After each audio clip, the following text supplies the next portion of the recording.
ಹೌದು. ಮತ್ತೆ ಕುಟುಂಬದಲ್ಲಿ MD ಕೂಡ ಆಗಿದೆ. ಹೌದು. ಈಗ ಕಾಂಗ್ರೆಸ್ ಪಕ್ಷದಲ್ಲಿ ಬಿಜೆಪಿ ಪಕ್ಷ ನಾವು ಜನ ಸೇವೆ ಮಾಡೋದಕ್ಕೆ ಎಲ್ಲಿ ಅವಕಾಶ ಸಿಗುತ್ತೆ ಅಲ್ಲಿ ಇರ್ತೀವಿ ನಾವು. ಆಮೇಲೆ ನೀವು ಇನ್ನೊಂದು ಮರ್ತಿದ್ದೀರಾ, ನಮ್ಮ ಅಜ್ಜ ಅವರು ಕ್ರಾಂತಿರಂಗ ಪಾರ್ಟಿ ಶುರು ಮಾಡಿದ್ರು.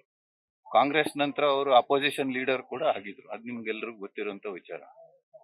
ಕೆಲವು ಸಲ ಸಂದರ್ಭ ತಕ್ಕಂಗೆ ನಾವು ಎಲ್ಲಿ ನಮ್ಗೆ ಅನುಕೂಲ ಆಗಿರುತ್ತೆ ಜನರು ಸೇವೆ ಮಾಡೋದಕ್ಕೆ ಆ ಪಾರ್ಟಿಲಿ ನಾವು ಸೇರ್ತೀವಿ. ಎಲ್ಲಿ ಇದ್ರಿ ಸರ್? ಆಕ್ಚುಲಿ ಕಾಂಗ್ರೆಸ್ ಅಲ್ಲಿ ಆಕ್ಟಿವ್ ಆಗಿದ್ರಾ ಹೇಗೆ? ನಾನು ಯಾವತ್ತು ಆಕ್ಟಿವ್ ಇರ್ಲಿಲ್ಲ. ಒಂದೇ ಸಲ ನಾನು KJP ಅಭ್ಯರ್ಥಿಯಾಗಿ ಇಲ್ಲಿ ಸ್ಪರ್ಧಿಸಿದ್ದೆ ಹುಣಸೂರಲ್ಲಿ, ಒಂದೇ ಸಲ. ಬಟ್ ಆ ಬಿಟ್ಟಿನಲ್ಲಿ ನೀವು ರಾಜಕೀಯದಿಂದ ಹೊರಗಿದ್ರಿ. ನಾನು ರಾಜಕೀಯದಲ್ಲಿ ಇರ್ಲಿಲ್ಲ.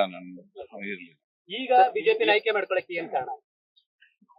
ಯಾವತ್ತು ನಮ್ಮ ಈ ಮೈಸೂರು ಮಹಾರಾಜರ ಕುಟುಂಬ, ನಮ್ಮ ಕುಟುಂಬ ನೆಂಟಸ್ತನ ಇದೆ, ಅಪಾರ ಗೌರವ, ಪ್ರೀತಿ, ವಿಶ್ವಾಸ ಇದೆ.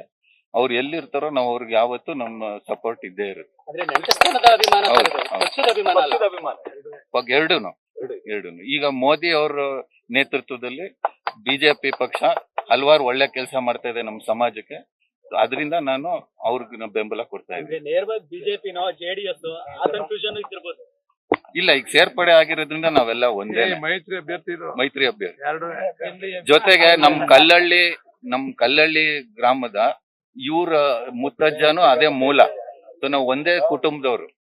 ಅದಕ್ಕೋಸ್ಕರ ನಾನು ಎಲ್ಲಾ ತರ ಬೆಂಬಲ ಕೊಡ್ತಾ ಇದ್ದೀನಿ. ಅಂದ್ರೆ ಮೋದಿ ಅವರ ಗುಣಗಳನ್ನ ಒಪ್ಕೊಂಡು ಬಿಜೆಪಿ ತತ್ವ ಸಿದ್ಧಾಂತಗಳನ್ನ ಒಪ್ಕೊಂಡು ಹೌದು, ಬಿಜೆಪಿ ಸೇರ್ಪಡೆ. ನ್ಯೂಸ್ ಫಸ್ಟ್ ನಿರ್ಭೀತಿಯಿಂದ ನಿಮ್ಮ ಪರವಾಗಿ.